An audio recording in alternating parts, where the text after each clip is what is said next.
Gamal, welcome. Thank you very much, moderator, and thank you to the House for giving me this chance. I am really honored to be able to address the House. Now, I have got a presentation to share, PowerPoint presentation. Like thank you for this opportunity. Essentially, I've been following the struggle. I've been on the town hall for a few, I think, months now, listening. I'll describe myself essentially as a humanist. You know, I just absolutely hate suffering. And my initial stance was just anti-anything violence. But as all of our Southern Cameroonians know, it has been brought to our door. And I think we just need to know how to deal with that. My hope by presenting what I've got to present today is that I can encourage a critical mass of Southern Cameroonians to become participatory contributors in any regard, so not just financial, but actually to own the revolution and to be part of the struggle, because it's only by critical mass, i.e. the people, that we would hope to make any progress. Now, so the main topic is something called critical consciousness. The main sort of author for this is a guy called Paulo Freire. I will introduce him shortly and explain in a few words what that actually means. So for this session, as a brief introduction, I go through a few points. Now, like I said, it's not about coming to teach people and instructing them of what to do. It's just to share the processes I have gone through to get to where I have gotten to mentally with what I now think we need to do to make our lives in Ambazonia, with Southern Cameroon, better than it is today. We will not go through the history. We know exactly where we are and what we need, what we want. So, what I've got here is, in the last, I don't know, few months of listening, essentially within the town hall, watching different shows, different interviews by Ambazonians, etc. One of the things that struck me is that the question I've got at the top of that presentation: what do we need to do to move our struggle forwards? Basically, as far back as I can remember, almost every speaker who has been to the town hall, as well as on many other platforms, has been asked that question. Each speaker has given more or less the same answer, and yet that question keeps coming up. That to me is an indication that there is a general feeling that something is not right, something is not moving, because the question keeps coming up. Does it come up because truly nothing is moving, or because we are not listeners as a people? So there's a lot of anger, and I think a lot of it is justified. There's a lot of impatience and urgency. People are dying, because we hear that all the time and we know it. There's a lot of suffering and there's desperation, because people look left, they look right, and nothing seems to change. I've got dotted around my presentation a few sayings that hopefully will focus the mind. So at the bottom there, I've got: change occurs when the pain of not changing becomes greater. Essentially, that's directed at all of us. And we have been through thick and thin for 60 years. So we think we've got a 3-4 year struggle, but the reality is that the country has been bad, which is why we are where we are, for as long as we've been part of Cameroon.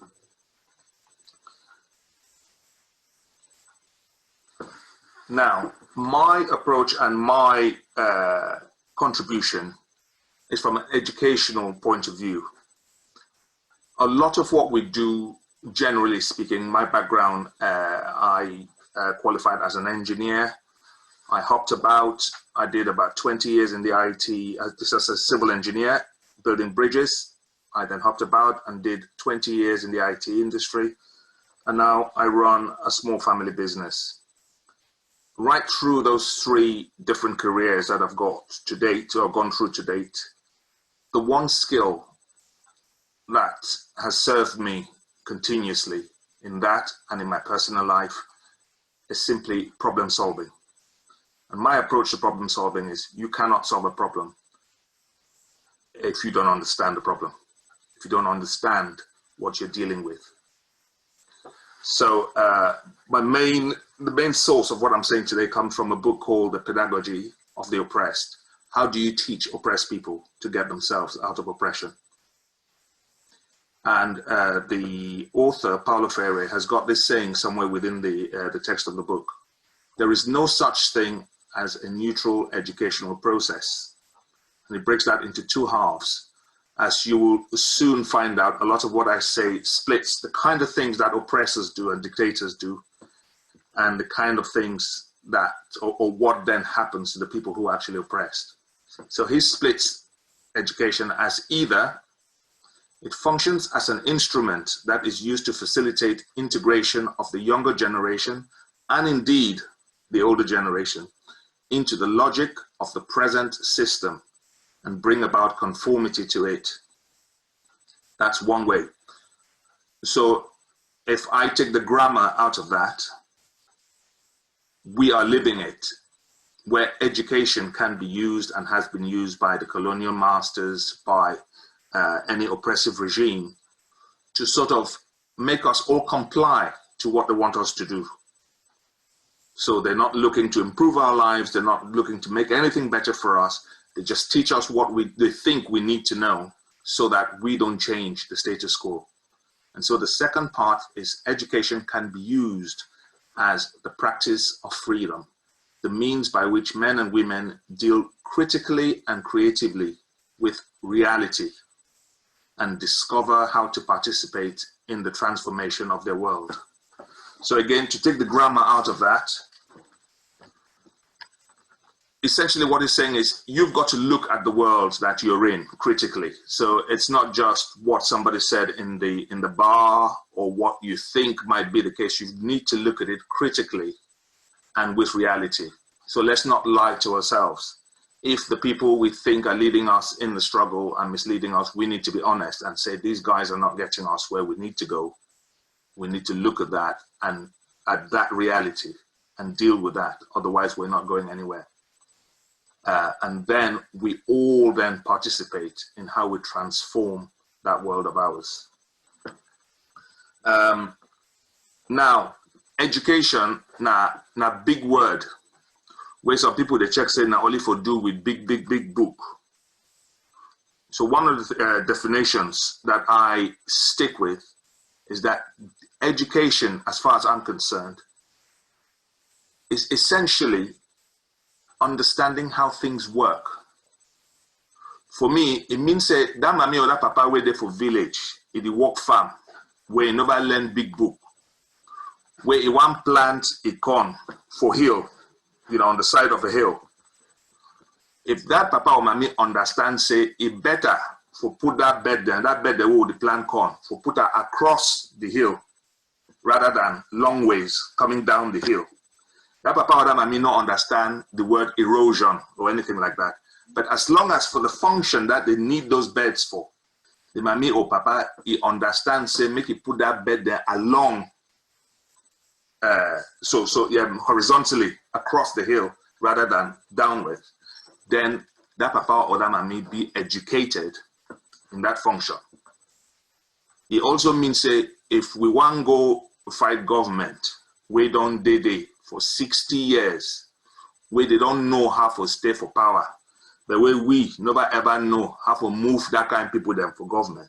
It means that we get to do some homework. Now all that, we get to do homework for understand them before we go get any chance for do things where we want to do. Even as for separate from them, we need for understand them and which lengths then be ready for go, for deny the thing where we want. Okay, like I said, I have been listening to my fellow Ambazonians for months and months and months and watching the struggle and contributing on different forums as far as I can on this point of this. So I am very aware that, like I said, it's about getting to the truth. So I will implore Ambazonians on here not to get alarmed by the next few points I'm going to go through. This is about focusing the mind. So I just want to touch on about 3 conflicts then where we know about that we all the hail. Say an example that way people then vex, and I think this is where they do, and in the end they get their freedom. If I make we understand a few things then, where you go, hell, we focus with mind, so that all this kata we will do amongst ourselves and everything like that, we start to know who's a fit lead, and then be prepared to either accept the stalemate, moving backwards, being overcome, or indeed success. So the 3, I know we'll go into details now, just for showing on my thought process, how I did go find some information. This is not deep information. This is the sort of stuff that you would do on Google from your phone within 10, 15, 20 minutes. It's not a big task. But what it does do is it helps you to understand. I'll give you an honest example. Because of my avid detestation of violence, I too was of the school that the Ambazonian struggle had gone wrong when we opted to stand up to these people using arms. However, and that culminated with a lot of my activities were to do with being, blaming Ambazonians. Once I went and educated myself on some of these matters that we're going to touch on, you start to understand the depth of what being in a dictatorship actually is and what it entails. And you start to see and say, even some of the behavior that we will not like them amongst ourselves, you feel trace them all the way back to the people that where they find the palaver. So whether I condone it or not, the blame has completely gone, because say no matter which way we do, even if we stop for fight now, that people they're not going to stop. And that's quite critical, because it means say now that kind of information we will go use them for galvanize our resolve to get to where we need to get to, because it is quite bleak. If we not do something we make that people they stop, they will just keep going and keep going till they don't crush we. Now, the first one, again, this is just surface point, so anybody can go and verify this. It takes 5-10 minutes. So the anti-apartheid movement in South Africa, most of us who are maybe vocal or active or listening to the struggle daily and doing, most of us, I would imagine, the majority are under 60 years old, which means, a lot of these struggles have happened in the last 60 years, including ours. Some of these things are not new. From the moment that we were not given direct, free independence like every other African nation, there were murmurs, and they've just increased and increased and increased and gotten us to where we now are. Now with anti-apartheid, I'm just talking here about longevity of struggles. They all started in the 50s. And it's an official, I think one of the actual main movements was officially launched in 1959. If we skip forwards to when the ANC finally became legalized, because until that point, until 1990, it was still listed as a banned organization within South Africa. That's 31 years. It then took a further 4 years for free multiracial elections to be organized. So it was in 1994 that the ANC came to power and have been there ever since. So that's a 35-year length. Then you've got Sudan's civil war. It was actually fought in 2 phases. It's a similar story to ours. I know a lot of people say, well, they were never independent, etc., and all that. But in terms of the generic this thing, it was about the South, a rich, oil-rich South, looking for more autonomy. And that struggle, the first war actually started in 1955 and lasted till 72. If my math's right, that's about 17 years. And then there was a lull, and about 10 years later in 83, it picked up again. And this second phase lasted another 22 years and ended it in 2005. And it was a further 6 years before South Sudan gained their independence. And, you know, sad to say as well, is that since that independence, South Sudan has been in their own South Sudan only civil war, I believe, till date. But that's another story. Then we go to Eritrea. So South Sudan and Eritrea are the only two countries that have, I think, within Africa since the sort of independence of the 60s that have been able to, that have gained independence. There's Eritrea, whose own struggle trying to get independence from Ethiopia lasted from 1961 to 1991. That's 30 years. Finally got independence in 93. And President Afwerki, who is their president to date, came into power back then in 1993 as president of the now independent Eritrea. In those 27 years, and you know, this, why I'm saying this is that is to basically highlight that we have to think of everything going forwards of what it is we're trying to do. Is that this guy, in 27 years since that independence and supposed freedom, there has been no opposition party allowed in Eritrea. There have been no elections at all. And the guy rules with an iron fist. This is the guy who got them supposed freedom from Ethiopia. Today, they are the second highest number of immigrants that tried to cross into Western Europe after the Syrians. And in Syria, we've got a ravaging war. So that makes sense. A guy was interviewed who was running away from Eritrea and said something on the lines of, we are in a psychological prison. So they're just running away from oppression. Now, like I said, it's not about, it's about focusing our minds as to the sort of things that we are looking for and that we're trying to get away from. So for me, we say revolution, I try to say transformation. We need to change the way we think, the way we behave, the way we do things. Otherwise, even if we manage to get away from La République, there is a danger that we're not going to improve our people's lives.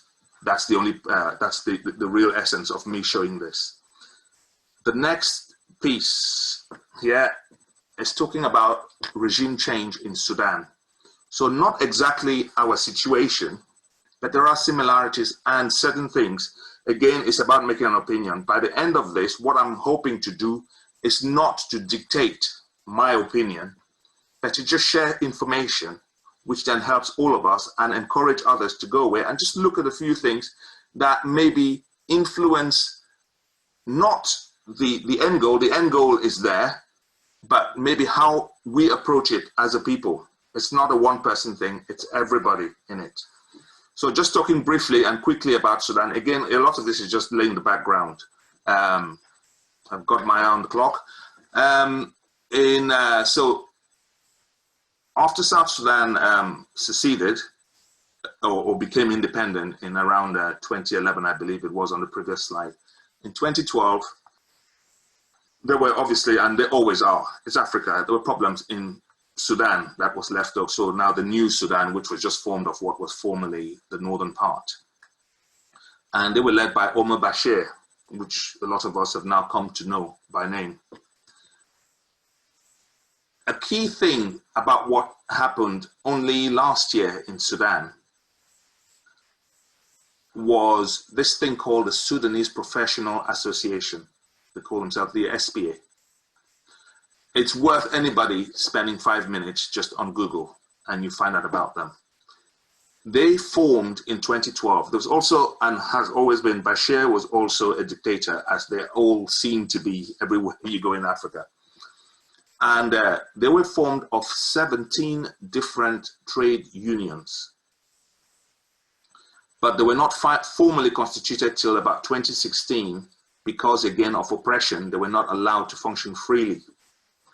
The details of what change happened there to allow them to formally constitute, and not to, like I said, this is just quick information. Now, there were an alliance, so you're talking about 17 different trade unions. an alliance between doctors, journalists, and lawyers. Some of that will sound familiar to us. Point I'm trying to make is that with a revolution, you need all hands on deck across, from the mami them and papa them, and the brother them, sister them, from all walks of life need to own change within the society because it affects all of us. Now, fast forward to 2018. Again, with that association, they went around doing what generally trade unions do, you know, demanding better pay conditions, better work conditions, and that sort of thing. Again, there's some familiarity there with our story, not necessarily the history and constitution, but certain familiarities. In December 2018, there had been several uprisings and demands, but so just general protests. And the SPA decided in December 2018 to support the general call. So there were protests in and around Sudan about things they didn't like about the regime. So they formally joined and to side with the guys who were calling now for a regime change. Again, no details here, but essentially, what was that? December 19th to 11th of April, just roughly over 4 months or thereabouts, Omar Bashir, dictator who had been there for around 30 years in power, was deposed. What did the protesters do? It's just again bringing things in, and I'm not saying we need to copy them because I think we're too far gone. These guys organized a sit-in outside the army headquarters. So no guns, nothing. They just went and thought, should we go and protest outside the ministries, outside the presidency, run around in the streets?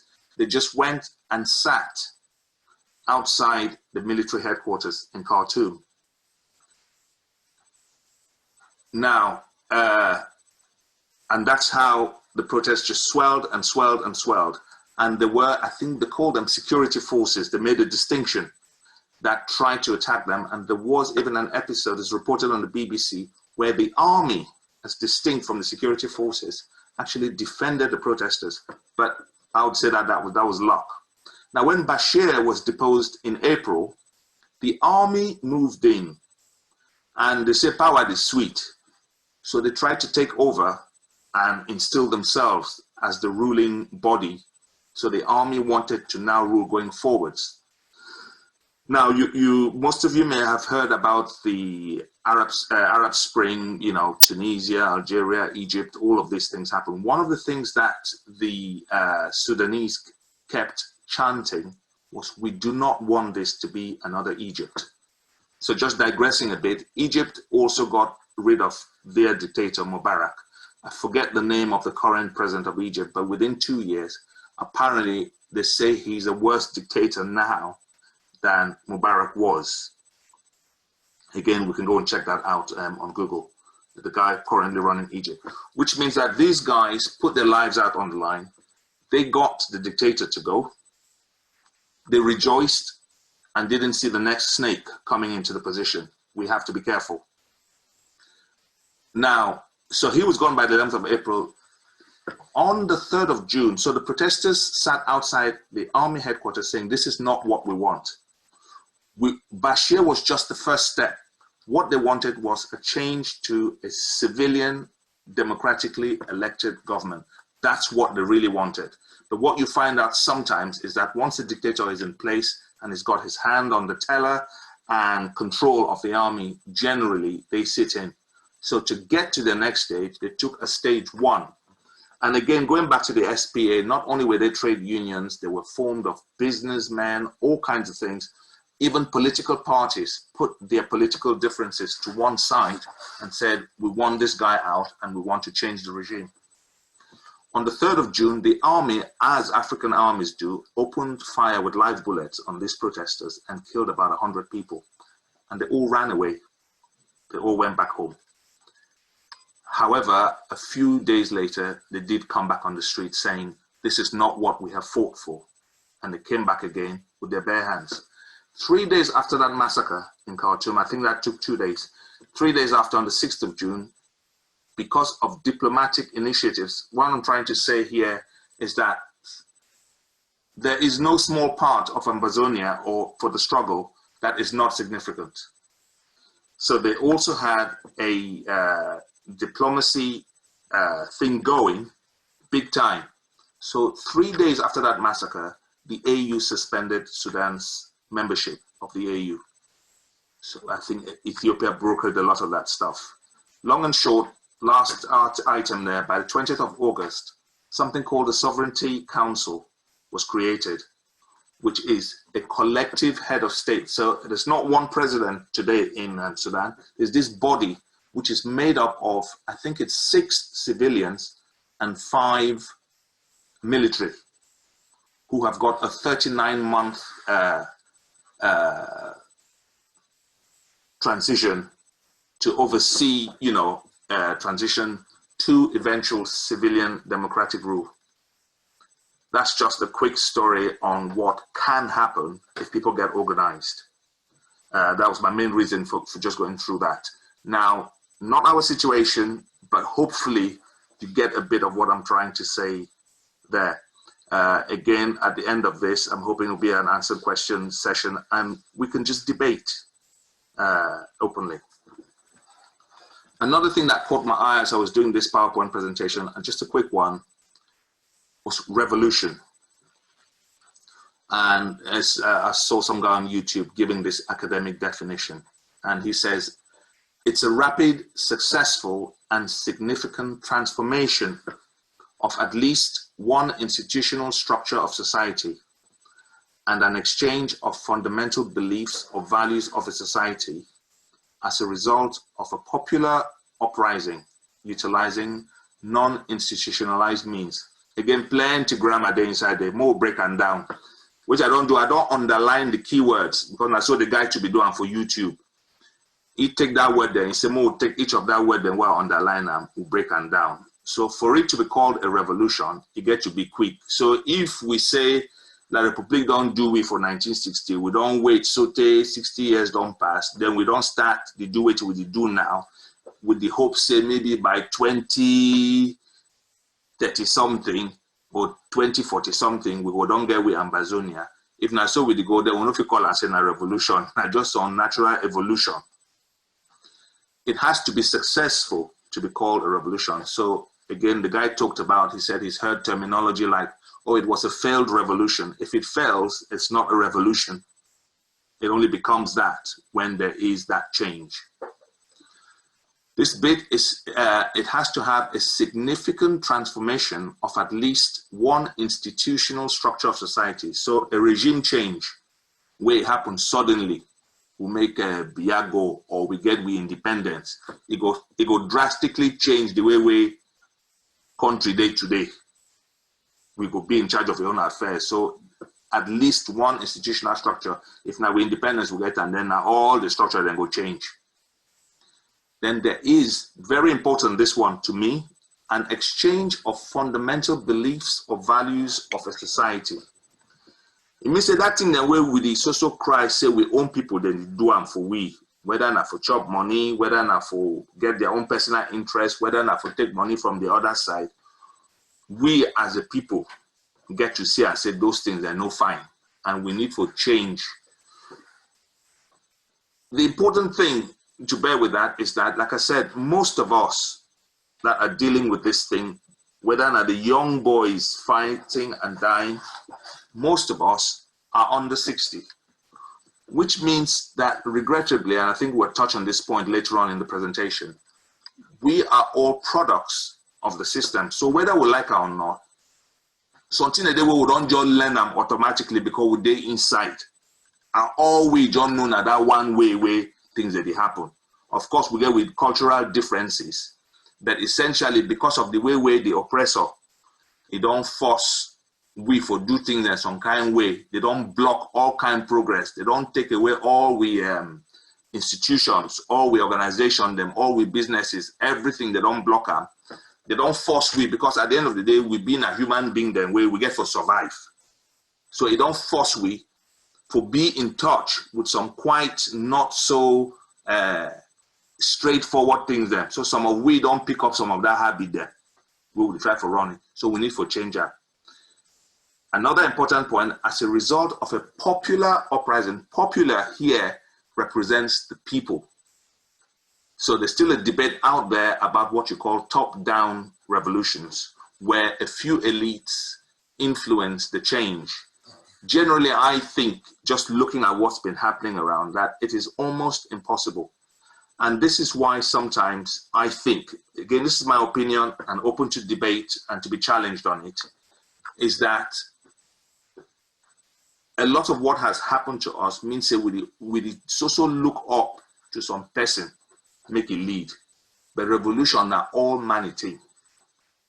And so while we wait for people then, all kind tiger them and cobra them and serpents, they inside grass, where if you're not careful, now generally on that kind of people then they emerge. So now we all get to take responsibility, and my hope now say many people they start to understand that linked to the fact say all that thing that way we check say with the safeguard. Okay, I'm not gonna talk, I'm not gonna show my face for YouTube, I'm not gonna show my face for town hall in case you are on the watch or whatever. As I said at the beginning of this, at the point where the pain gets bigger, if we are no change, then all man small time and at the way we want reach. We no need now for all for pick gun or for do waity, but we just need to get to the point where inside we know say that small thing that way we check say day because I get farm for Bamenda or this one or that one. Say now so they go just the crusher. And we can go through examples of people who have been sending containers for the last 15 years to pay, or been sending money make they build house, or for try make a small sister or a cousin enter some institution. All those things, and they don't seem to go away.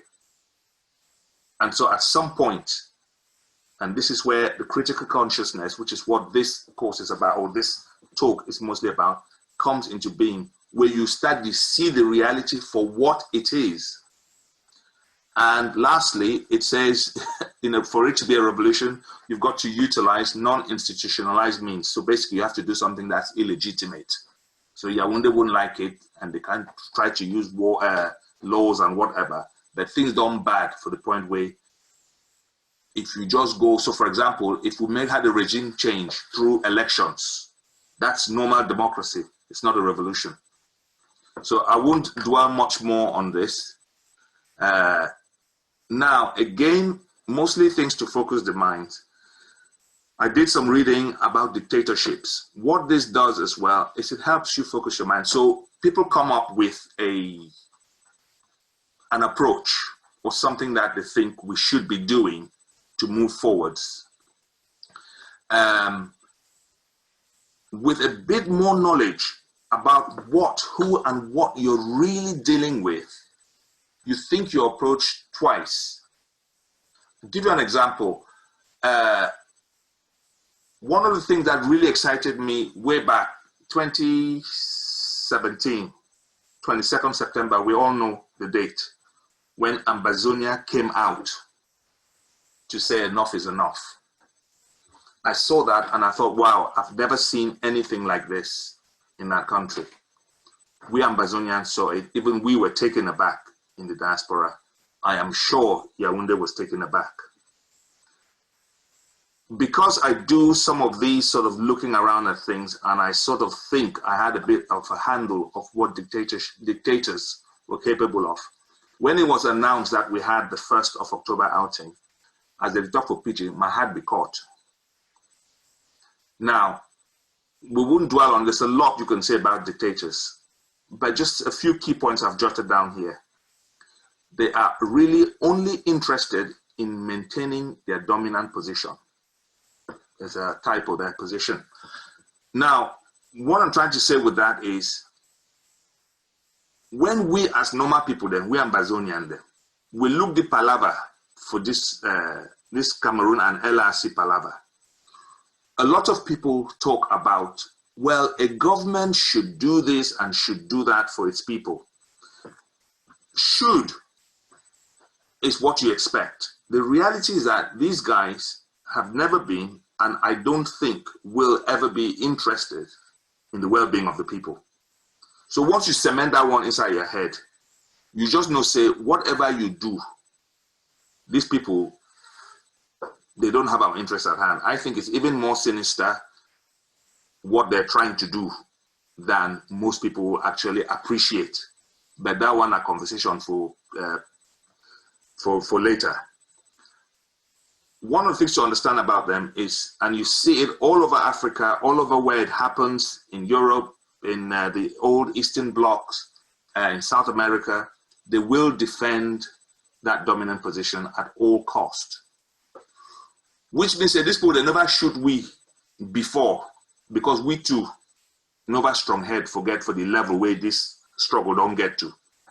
Meaning that as you opt the ante on your side, as we strong head small, then two go increase and they will keep going. So we need to be ready for that. For those 2 points, the thing where I want to talk and say, when you deal with normal person, you come up with peace plans. You say, look, I know how gone, now meet this. With Joanne and say, make we talk. For normal person, you go check, say, okay, you don't show, say, you hold white flag, you know the one that trouble. When you know, say, you deal now with this kind of people, then it's fine too for no, say, these people will cross every line. They're not working like normal people.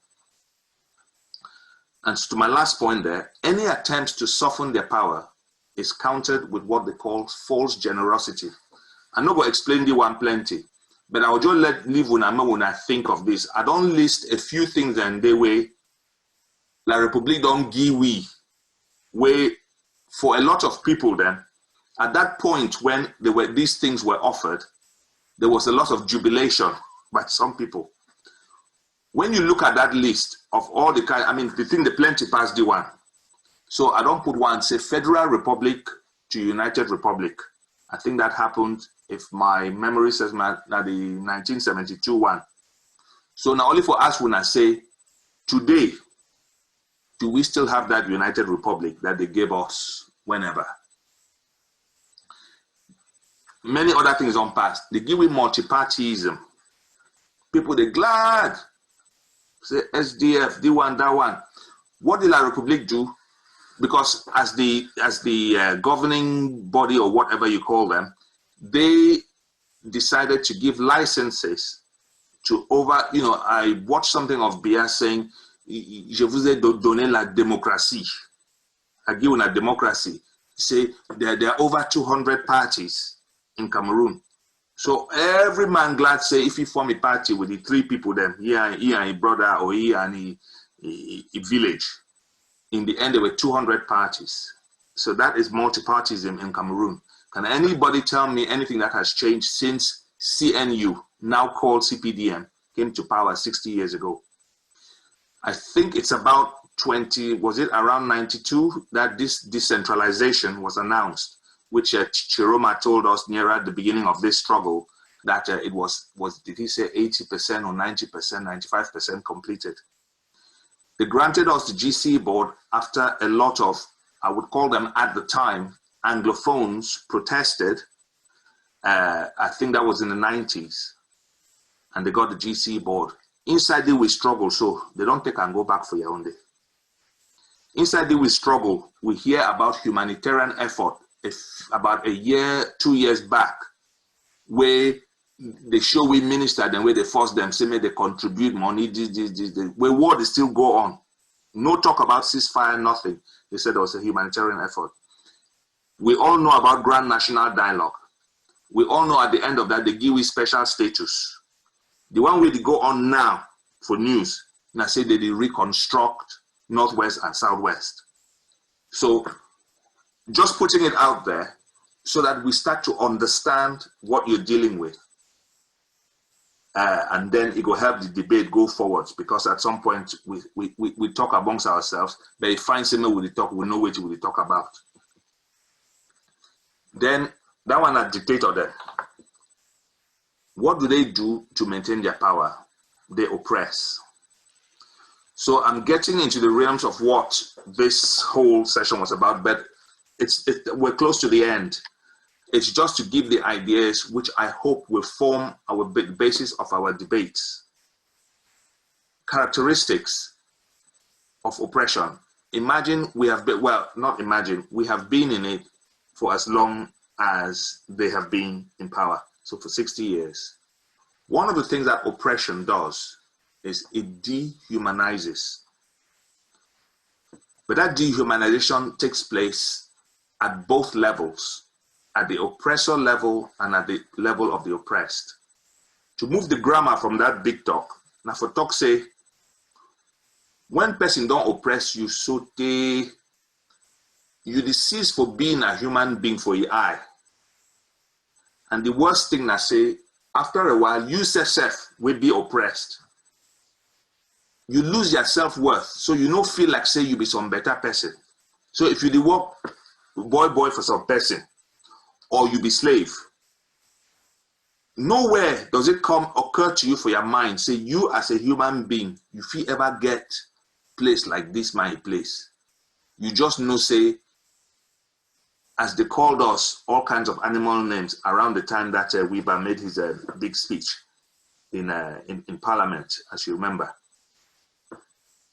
So when we don't reach that stage, we start to behave that way because we don't feel say we get any worth, and they too don't care. So they don't see Anglophones as people in the same way that the Black Lives Matter thing that has ravaged the world happened in the United States, and the black population don't believe that they are actually seen as people, or there's something inferior about them. Now, the other bad effect of that is that if they don't do it long enough, we we will be oppressed. We internalize that because, as I talk, all of we there less than 60. So all we know say, now only so things the day. Which is that one they started doing, I say, we go shit on. Now the check said the only way where we two feel be big man. Now if we find some person too where we feel push and down, where we two feel command them, because it don't become how we see success. So without calling any names, a lot of the things that will happen amongst we will be vexed with and for them we struggle. You can relate it back to that. Another thing, and I say, when we don't stay oppressed for so long, they don't give you the correct education. You know, develop. You know, understand how to look at big money. You know, because governments talk in terms of millions of dollars, trillions, billions, whatever. We no get that this thing. You never be near to power. You no understand about international relations, about world geopolitics, none of those things. Then all of a sudden, I think Mandela said this at the end when they got, he said something on the lines of, the thing that shook them the most was the day they told them, there you go, run the government. So some person go the way he don't work slave, so the day where they tell you, say, okay, you get your freedom. Now big house that, go manage that house. You instead fear, you say, no, I prefer for just day me as will be there. I don't be used to. Now, there is something here which I keep with me. So there's that's that last point there. This guy called Maslow, he was a philosopher, and he came up with this. It's called Maslow's hierarchy of needs. So now, so we all day as human beings there. As some pyramid this, where for the bottom, we get what we call with basic needs. So all man need chop and water and place for rest. What happens is that if you never fulfill that base, that bottom need, then if hungry they do you know they go up that pyramid. So you know they worry about safety. So when Corona come, where you the hungry, they say no mix with people, no go for market, no go for this one. If you no get chop, you will go that market because that security and safety, it no be important. As you go up the hierarchy, as you satisfy the things down the bottom, you know, from your basic needs, that is what allows you now to start thinking about things like love, relationships, friends. Because if you did for down here, if hungry overdo you, you will go thief, you will go kidnap, you will go do this one, go do that one. Because you are forced to, as a living person, to satisfy those needs. And not only as they get satisfied that you move up to esteem and achieving your full potential as long as these bits are maintained. There's a funny picture I have here. Okay, yes, sorry about that. That's the triangle, which says we've got basic needs at the bottom. Can you see that now? Yes. Yes, okay. And as you go up the need, so again, I wouldn't repeat myself, but what I was saying is you've got basic needs. You need water, warmth, food. Then you go up to security. And then it's only when you've satisfied these basic needs. Without those, you don't start thinking about love and relationships and jobs and that kind of thing. You just want that basic, the basic things before going to the top. And Maslow's theory was simply that if we don't satisfy these, you don't look for that. So one of the instruments that the oppressor uses is to keep us firmly down there. So you don't worry about politics, you don't worry about taking power, you don't worry about anything. We're all just looking for food. So I'll share that one. And can you see this one? Yeah. Yes, yes, the prisoner and broom and key, and yes. Yes. So my guess is that he's been kept in there for long, is really starving. So he gets the opportunity and he chooses the basic stuff. Again, it was just, it's not really funny, to be honest. It's what happens to us. So back to the slide. So that's just, I mean, there's a lot more that we could discuss on this, but I don't want it to be just instruction. So I'll just rush through. I think this is, I think I've got 2 more slides after this one, and then that's the end of the presentation. This Paulo Freire, who wrote this book, Pedagogy of the Oppressed, he was a revolutionary Brazilian educational theorist. And he promotes the the liberation of the working classes through a cooperative teacher-student educative model. Again, I will take the grammar out of that.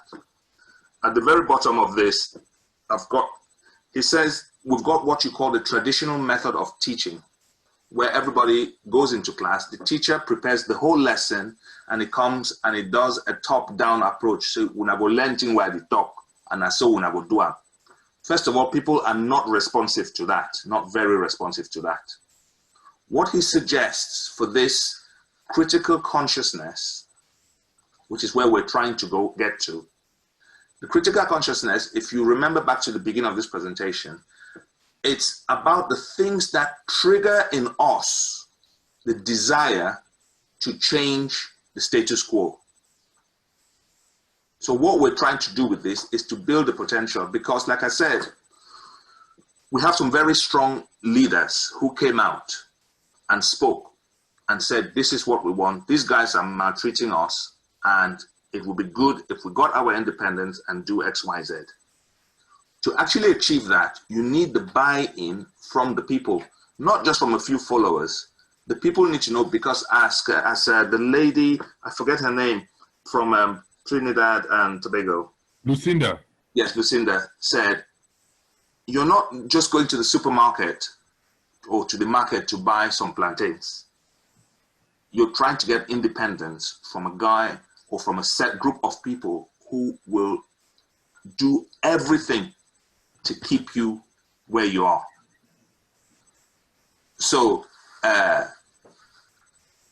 with the problem posing method, we need to be able to sensitize the people, because today we don't have much to tell them or give them. So everybody is hedging their bets. So when I even hear people blaming people who are in Cameroon and licking, as they call it, snake oil from the oppressor, it's survival for many. Yes, you have got unscrupulous people, but for many, it's purely survival. So for somebody to stick their neck out, they've got to see that this thing is going somewhere, or that many more people are determined, and we say together, we will make sure that this thing goes the way that we want it to go.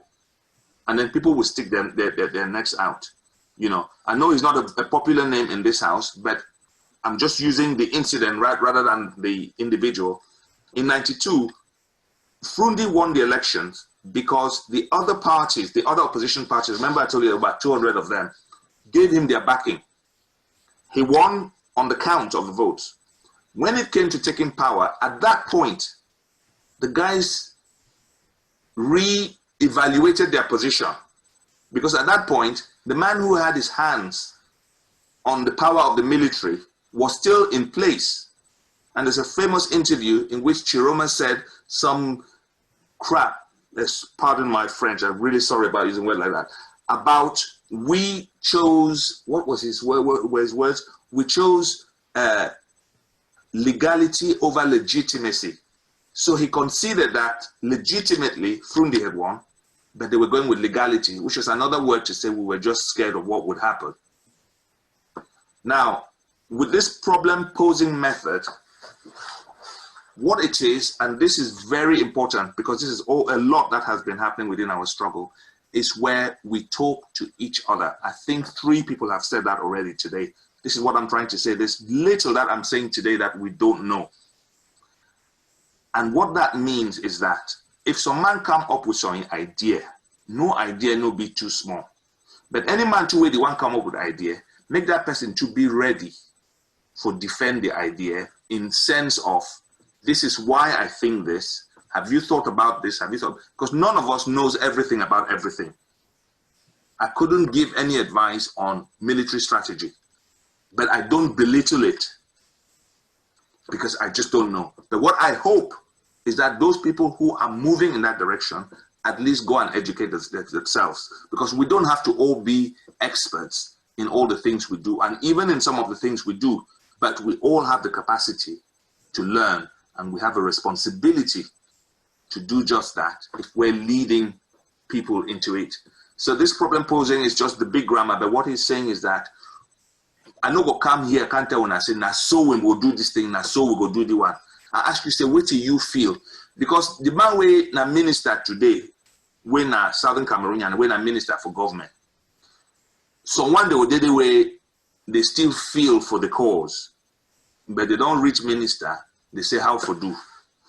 If you take that same question, go ask some mommy for village, say, what do you feel about the way independence? What do you check, say you go bring for you? What you go like, make it bring for you? What did they hamburg you about this thing?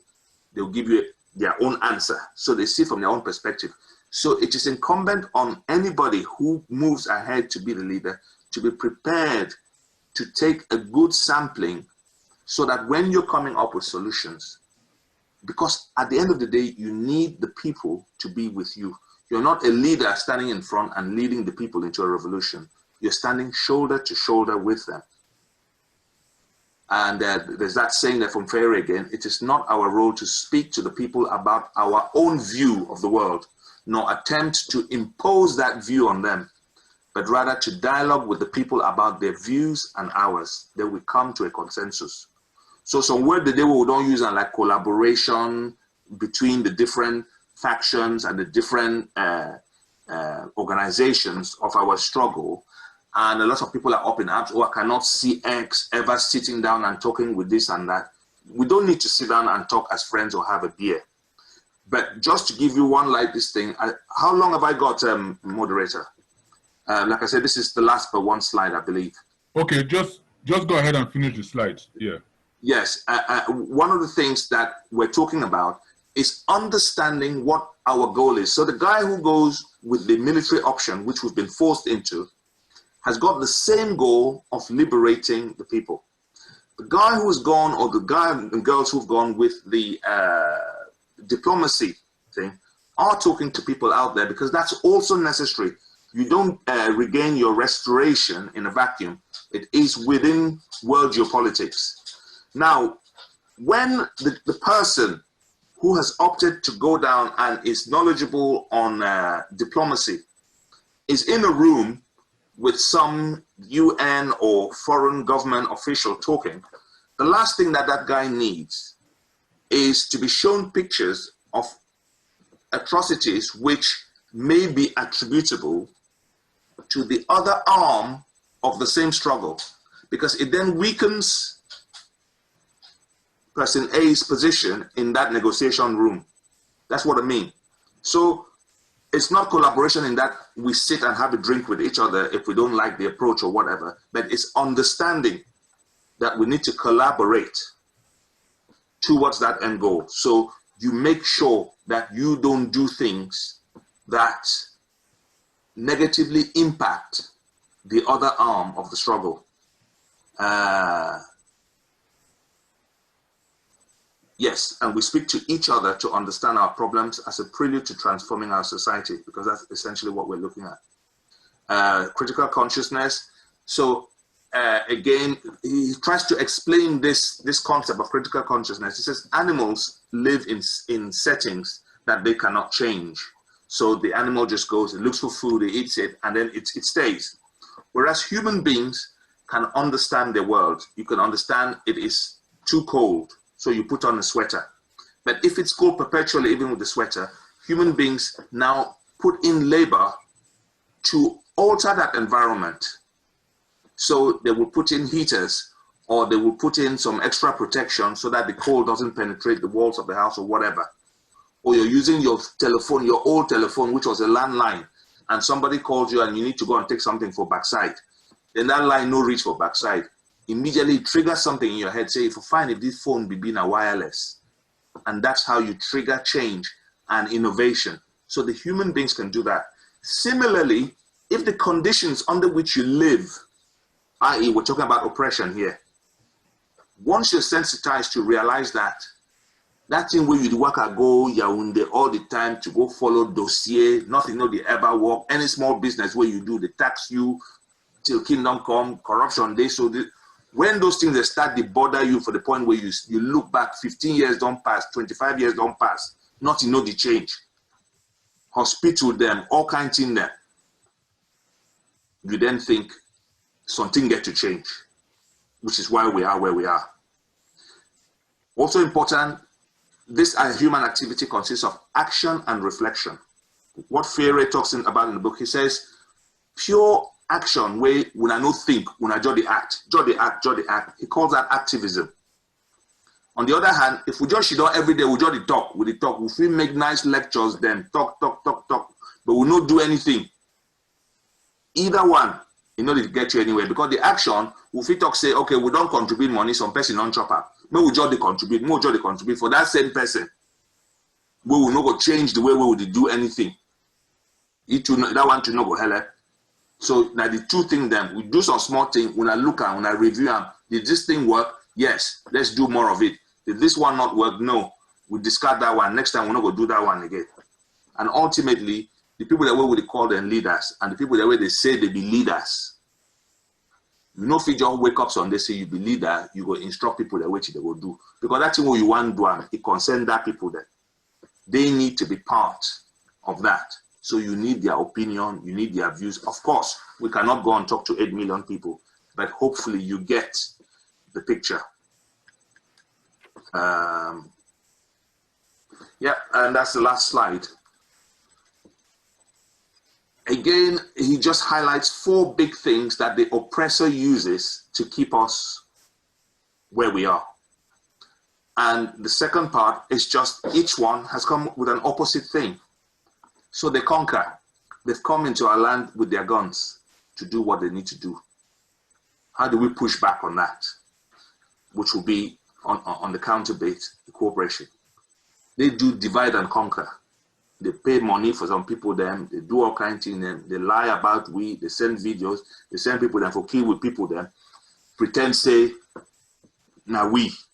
There's been several pictures on the internet of people who have been seen in their soldier uniform and then dressed as fighters, and it's attributed to us. So unity, it keeps coming up. They manipulate, as we know. We need to get organized. They do cultural invasion. You know, all this sending of Francophone teacher them and DO them and all that for this thing. Now for enter, put the pigeon, cat amongst the pigeons. And we need to hold strong against those things, because what I see is an existential threat. The people, they get some bad agenda for just no deal with English-speaking population for Cameroon, but without letting them go. they just want make the just assimilate, just they as one, so they never need for the do bilingual this that. They just want make we know they as a people, even if we just exist the worker inside that their country. So that comes to the end of what I had to say. I don't know if we got time on the program for any further, but that's the end of the presentation. And thank you for listening and for your time. Really, I just hope. Yeah, Mr. Gamal Moutchia, thank you very much for that presentation and for the time you've taken. And I hope that we have learned a lot about what we are up against, about La Republique would not stop at anything. They are not conventional, and we have to devise our own means, and not even the legal means would work to unseat them.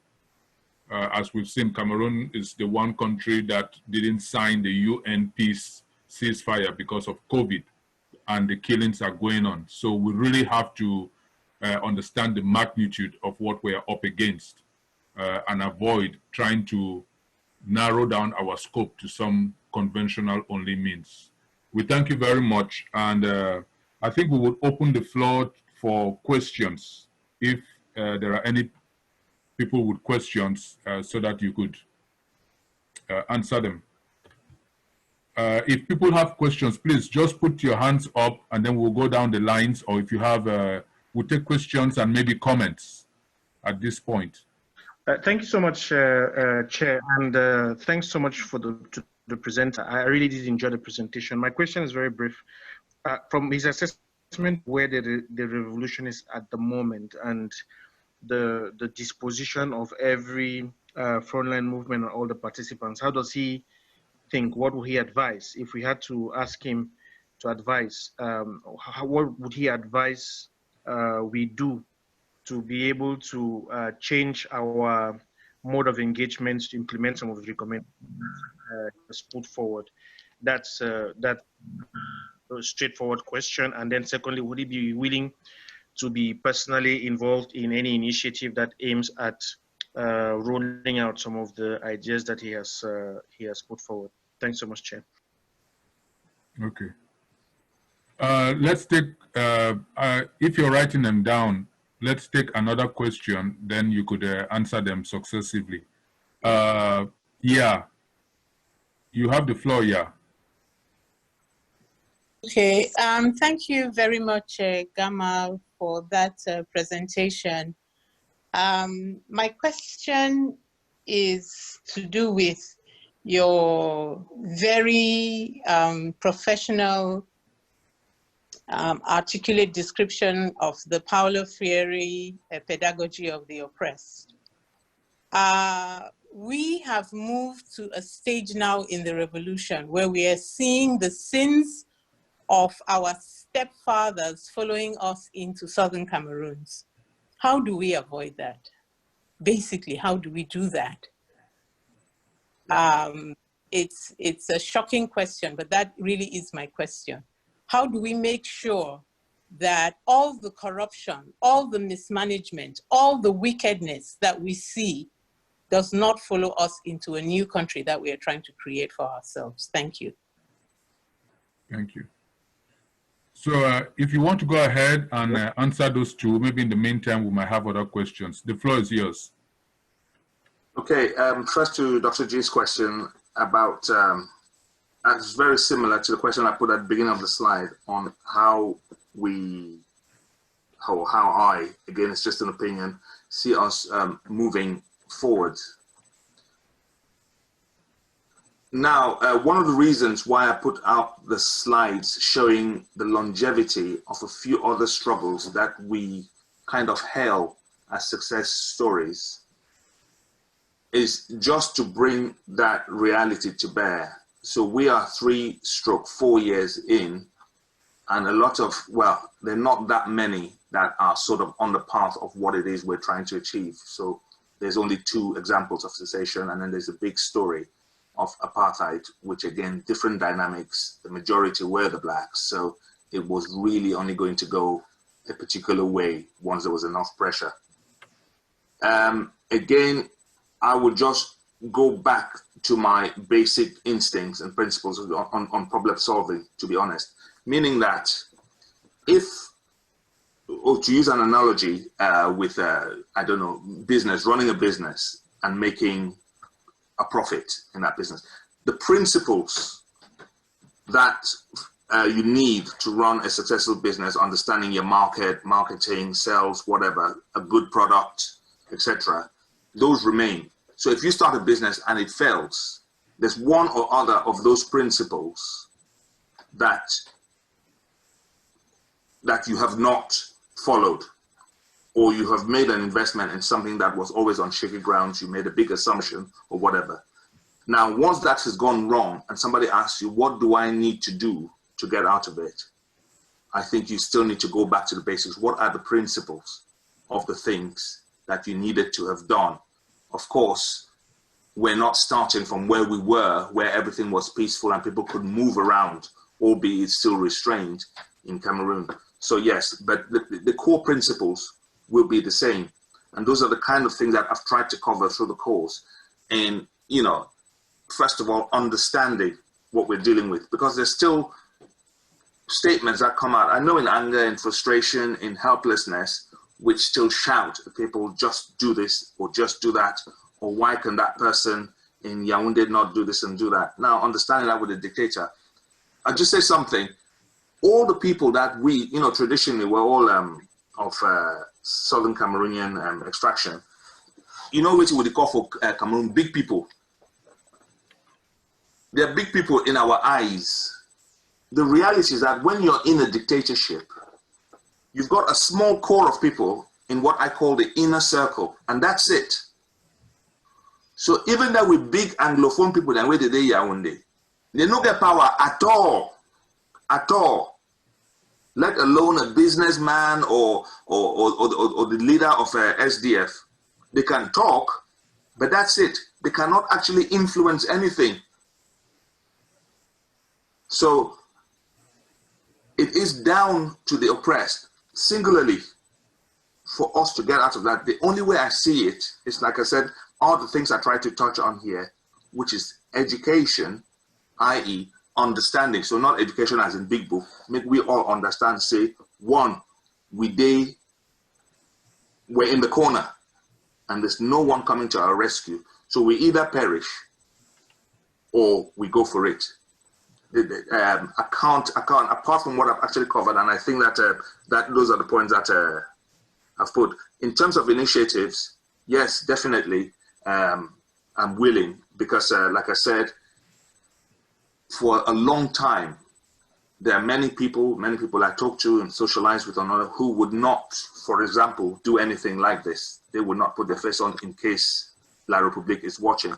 Then there comes a point where you ask, what benefit is it to any of us hiding?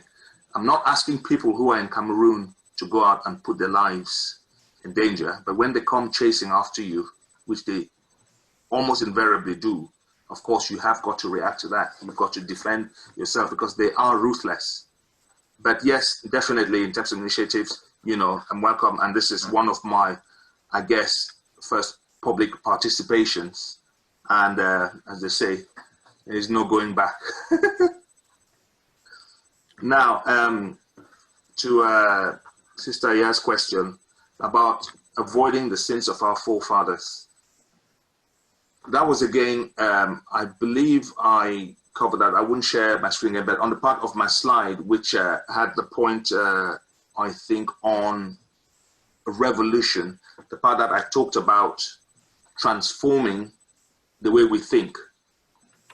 So I don't know where to say it's a collective thing. I think it's an individual thing. It's also a collective thing, meaning that when I think it was Professor Lumumba spoke on this forum, I already had the ideas which I presented here today.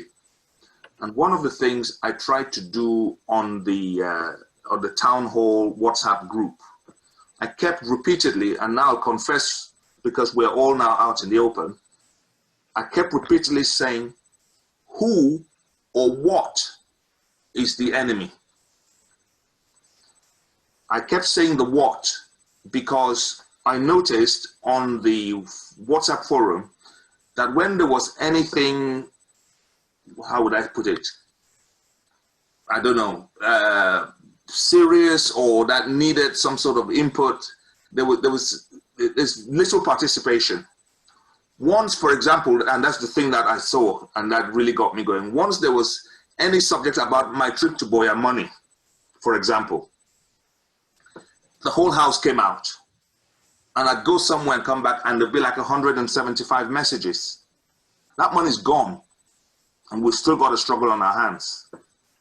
So to answer this particular question about how do we avoid that, fundamentally, we have to be thinking differently. That's why I made the point. Because ultimately, our problem is not about a person, not even Paul Biya. It's about what he and the cabal represent, some of which I shamelessly say because of, so this is not a blame, because that's all we know as, at the time as Cameroonians and now Ambazonians, is what we have all, nearly all of us, grown up with. So we need to move away from that, which means that you start to identify that even when it occurs within our ranks, because that's what we're trying to drive away.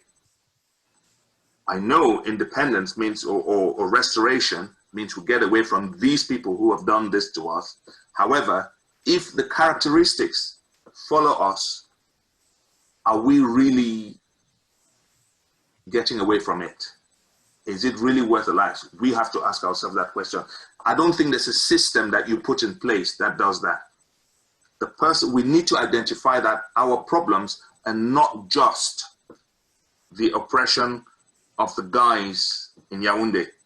It's the things that happen to us. So when I read this book, it actually, for me personally, it made me reassess how I dealt with my wife, my kids at home, how I spoke to them.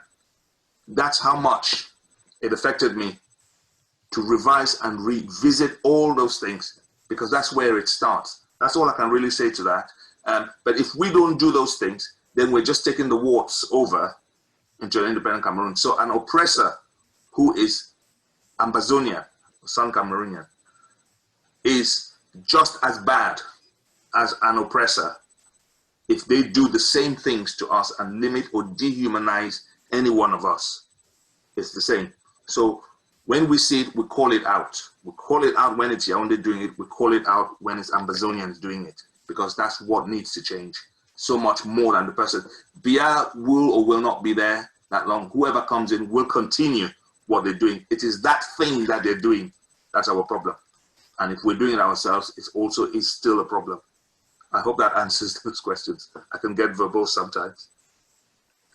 Thank you. Thank you. I hope that answers Dr. G and Ya's question.